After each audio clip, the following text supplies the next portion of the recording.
Sridhar, if I could first ask, Yep. what is Neeva? Yeah, so Neeva is a search engine.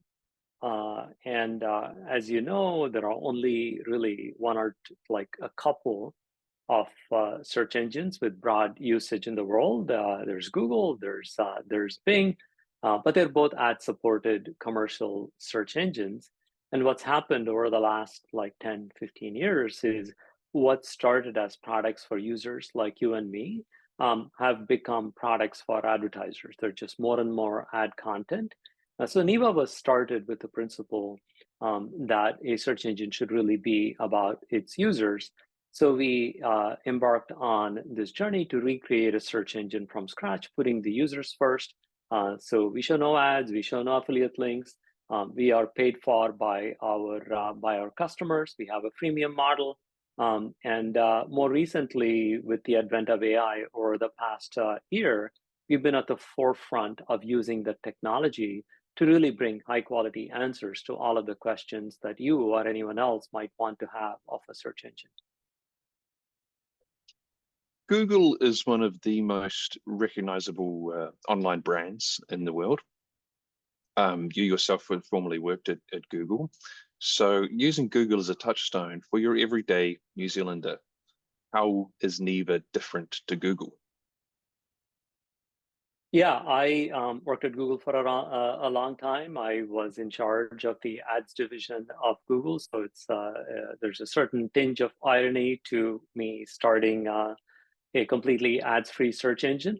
For the average person, what will stand out is how much of a focus there is on answering the question that you have. So for 50, 60% of queries, we will give you an AI answer, which is high quality, which has references to the site that we picked up information from. If you try commercial queries, we will make it easy for you to find information about the product, not just show you the first ad where you can potentially buy the product. If you look for medical information, we make it really easy for you to separate out ad-supported sites from high-quality nonprofit sites. The reaction that people have when they use Neeva for the first time is, wow, what a clean, simple experience for search. And then the second order effects are, as part of our extension, we ship technology called tracking prevention, which means that it's not going to be the case that ads will chase you as soon as you, look for, I don't know, a hairdryer. You're not going to be flooded with ads for that all over the internet. So it's a little bit of just letting you focus on what you need when you search and when you use the internet. Privacy is a big deal for a lot of people. It's not the main draw card of Google, obviously, but companies like Apple push privacy as a main part of their brand. Microsoft to a certain extent, and Bing obviously is a big competitor there. So how is Neeva compared to, say, Bing or DuckDuckGo, or I guess the other, certainly not as recognizable or as well used as Google, but other search engines that do have this similar approach of putting privacy and security first? Yeah, there is an inherent conflict between being ad supported and being privacy minded. And the reason for that is, in order to serve ads, you want to know as much about that person that you're serving these ads to as possible. In order to know the effectiveness of ads, you want to know, did the person that clicked on the ad actually buy the product or not? So from that perspective, Neeva is squeaky clean. Because our business model is one where we are paid by our customers, we don't show ads. We don't show affiliate links. We always focus on showing the best results. But more than that, we make sure that your behavior is in track. By default, if you use Neeva, we don't keep any search history. With other ad-supported products, you mentioned Duck or Bing, for example, the instant you click on an ad, you're part of the same tracking machinery. that is keeping track of everything that that you're doing. So at a pretty fundamental level, being customer supported just lets us focus on creating the product where we are not assembling dossiers of what people are up to. We do require for the subscription, people have to set up an account and put their credit card. But as I said, we don't keep any search history. So even if there is a warrant, for example, we have nothing to give because we don't keep any of that information. So the really simple business model helps a lot in privacy. And there's a lot more than that. With the advent of AI, we are creating a superior experience where you get answers instead of a set of links. And again, that is enabled by the customer first business model, because we don't have ads revenue to protect on top. While Google and Bing will have amazing technology, they're going to be hesitant about losing tons of money. So the ads are going to be there for the foreseeable future. It's all of that lets us create a product that is both state of the art, but also private by design from the ground up. With privacy, though, there is a trade-off with convenience sometimes. So it is convenient if you're if your search engine remembers certain things about you and what you click on as a result of, if you search for someone who has the same name as someone else, for example, and you're looking for one of them, if your search engine remembers which one you like more, there is a convenience there. Do you lose that convenience with Neeva of remembering what you do? So there is, that sort of like personalized search is not actually a very big part of commercial search engines. The vast majority of that information is just used to serve you advertising. We do make our search engine configurable by you, but at a course level. What I mean by that is you can decide that you prefer one news source over another, and just tell Neeva that roughly all things being equal, I want to see more articles from the Wall Street Journal or the New York Times or Newshub compared to others. So just by course dials, you can get a lot of the benefit of personalization without like handing over your search history, which, let's face it, has a lot of deeply personal things. It's one thing to say, oh, my search engine should remember that I clicked on this link. But on the other hand, if I have like a rash on my hand, like I actually did for the past 2-3 days, and I had no idea what it was about, I really don't want those searches to become the grist for serving ads for me for the next few months, let's say. Of course.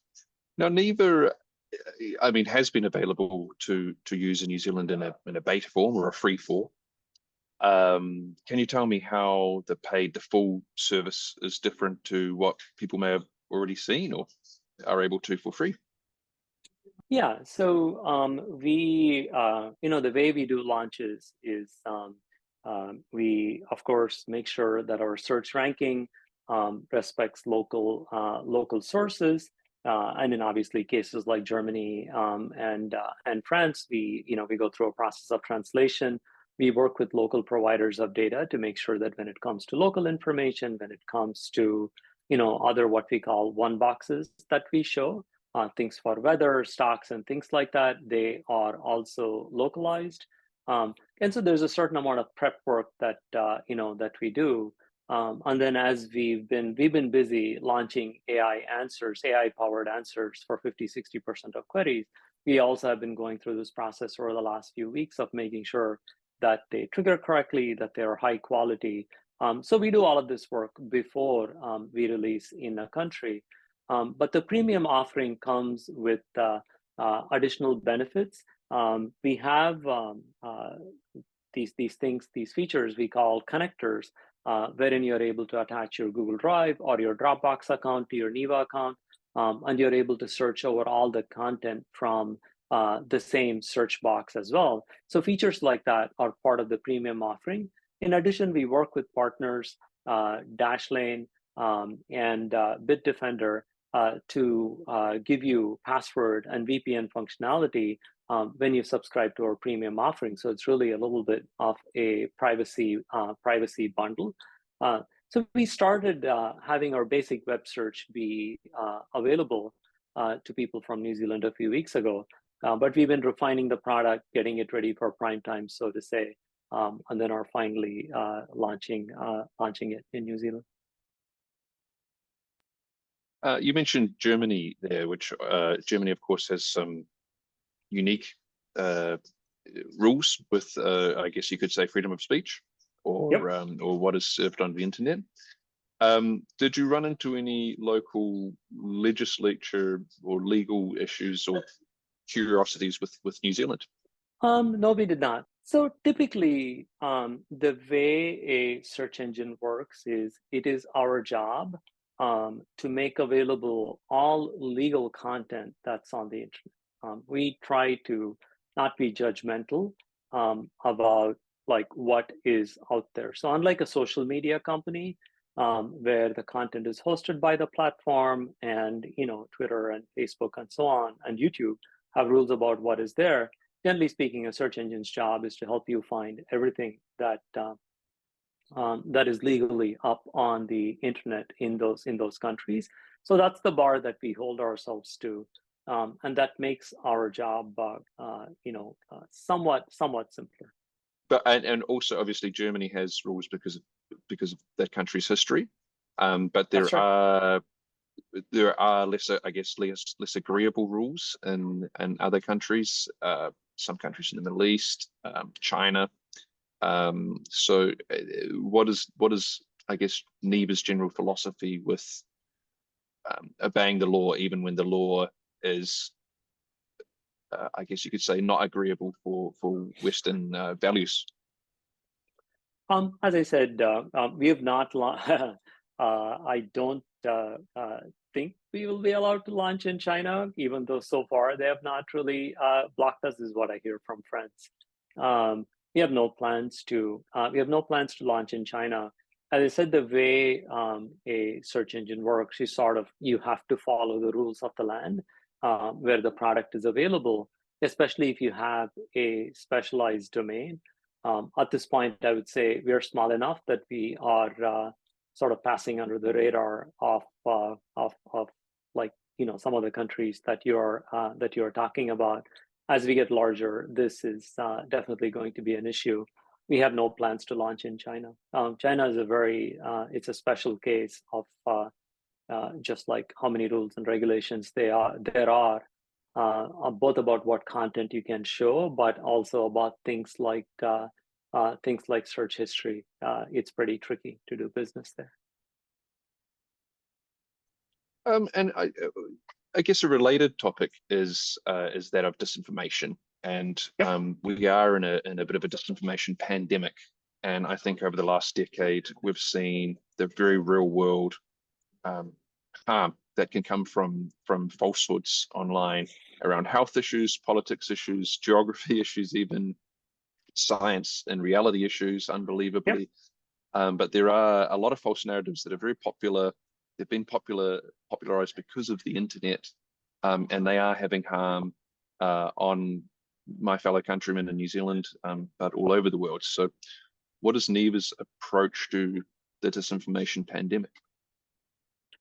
Yeah, so this is a great question. I think, again, with platforms that are more like social media, where there is a recommendation aspect to things, what the platforms say, what Twitter recommends in your feed becomes a little bit more of an issue if it then recommends misinformation.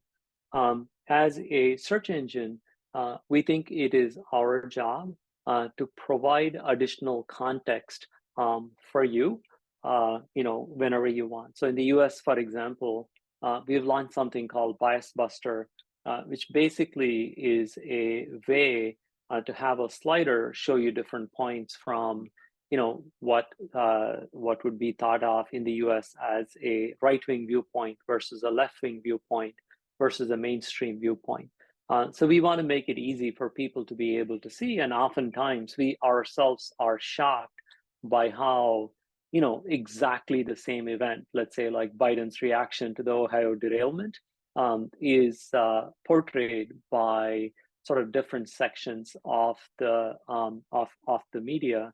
Again, as I said, a search engine's job is to help you find information.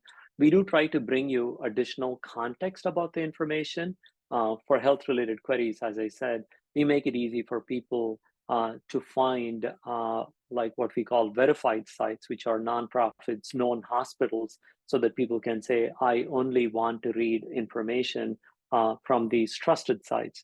Even that's a little awkward for a trust engine, for a search engine, because we are saying we know what is trustworthy. So we try to be very careful with these kinds of definitions.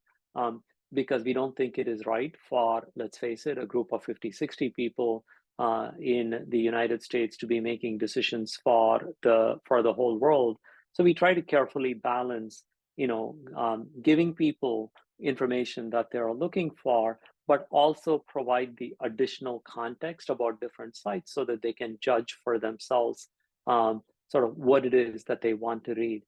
We have worked with companies like NewsGuard that make what's called like in the US, it's called a nutrition label that provides additional information about the source of revenue for different news sites. Do they publish corrections and a whole bunch of other aspects of how news organizations work. As I said, our goal at all times is to provide you with the tools that help you reach good decisions about what is and is not trustworthy, but not be presumptuous, not cross that line of presuming that we know the truth. Like there's no way for, as I said, a small team to know the truth. Thank you. Now, AI is increasingly part of your product, and increasingly part of our lives. So the big one this year that we're talking about a lot in news is GPT-3. Yep. So how, using that as a touchstone, how is Neeva's AI comparable to GPT-3, and how is it different? Yeah, so GPT-3 took the world by storm. It is part of a wave of technology called large language models. These are neural networks that try to mimic the brain, that have been trained on vast quantities of basically text information. So they're amazingly prolific. But large language models, including GPT-3 or ChatGPT, they do not have a sense of right versus wrong. They've just been trained on everything. And so it'll look very much like, everything that they've been fed, including the misinformation that you talked about, is part of what's in those models. Additionally, these models don't know when they don't know, meaning if you ask them leading questions, they end up like making up things. And as a user, it is hard for you to tell what is believable versus not. When we thought about AI in Neeva, we had a few bedrock principles. We said, we want to be able to generate answers when people ask questions, because people prefer answers to a set of links. Obviously, we want to be thoughtful about things like fair use. But one of our bedrock principles was that anything we say should be referenceable. There should be a pointer to the source where we derived that information from. And you should be able to verify for yourself that what we paraphrased, synthesized from that page is true.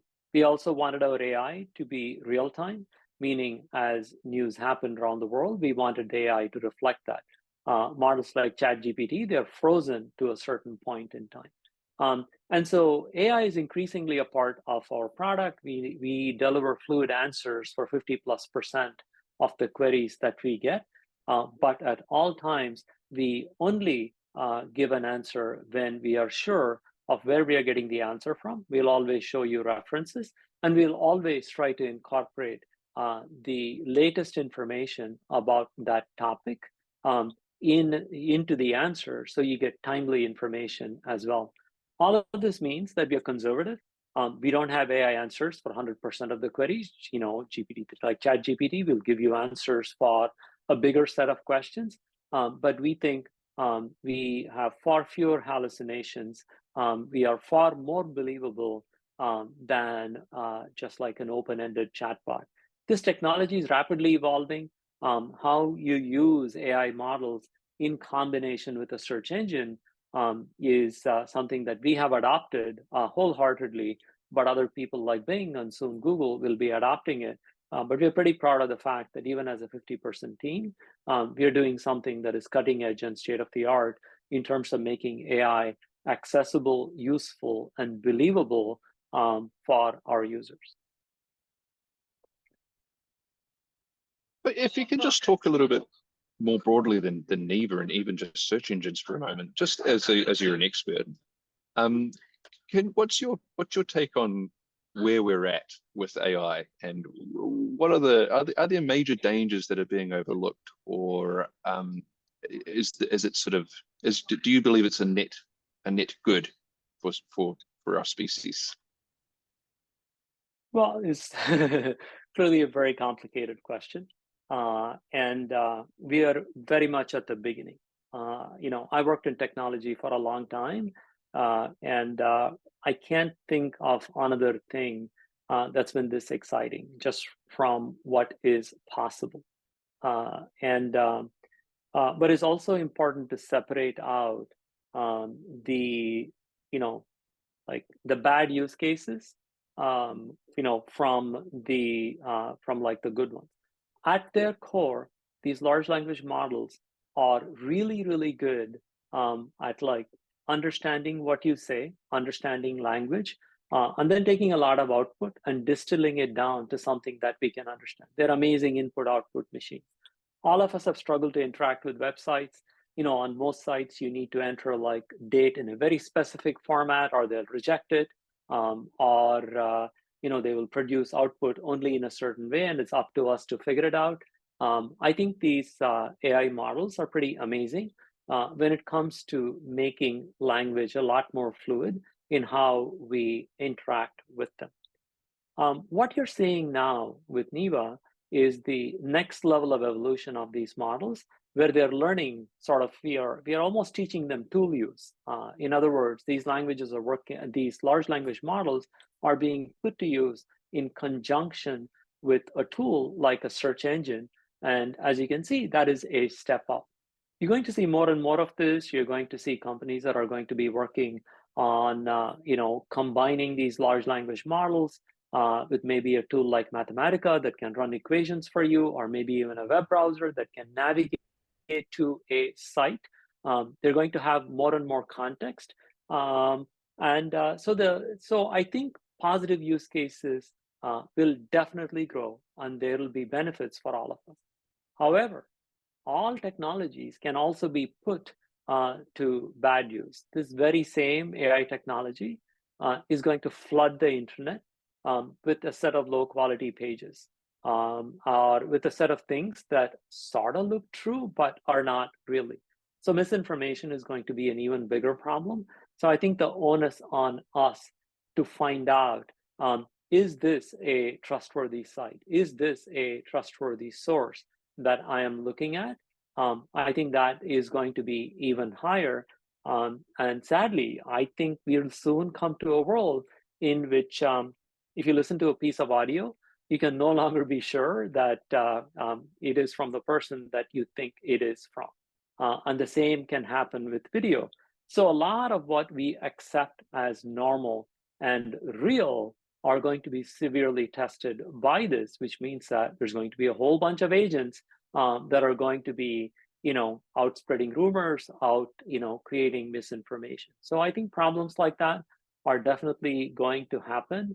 Just like in the modern world, we all have to be careful about what we see, say, in our Facebook feed or in an online site. You just can't believe what you read just because it's in your feed. I think the onus is going to be very high, when it comes to us needing to figure out what to do. And obviously, not everybody is equally capable of doing this. And let's face it, it's also pretty tiresome to constantly be dodging and trying to figure out what is real versus what is not.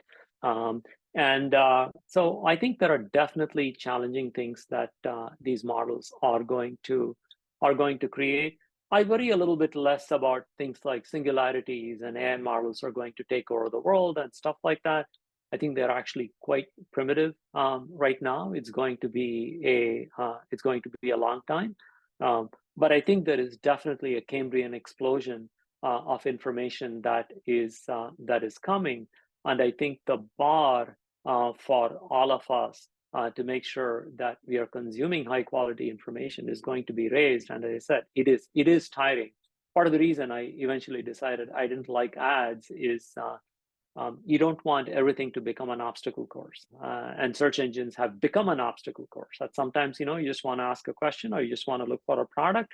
Maybe you look at a picture and a price and not do anything. But the online world takes every single action that we do and sort of pummels us with enormous amounts of sensory input.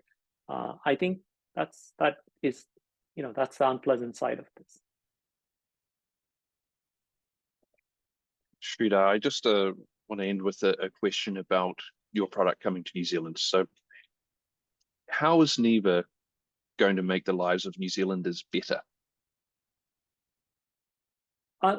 Search engine is a daily thing that most of us use without even thinking. New Zealanders are going to be pleasantly shocked by what it is to work with a product that simply takes care of business, that just works for you every single time, without you having to struggle with it, without you having to figure out, is this a good site, or did someone put this up because they were the ones that were willing to spend the most money. I liken a search engine to the tap water. You just want to open the tap and drink the water and not have to think twice about it. So to me, that is the primary benefit. We want to bring the simplicity and utility of search back to its root and create a product that's all about just, delighting people every single time.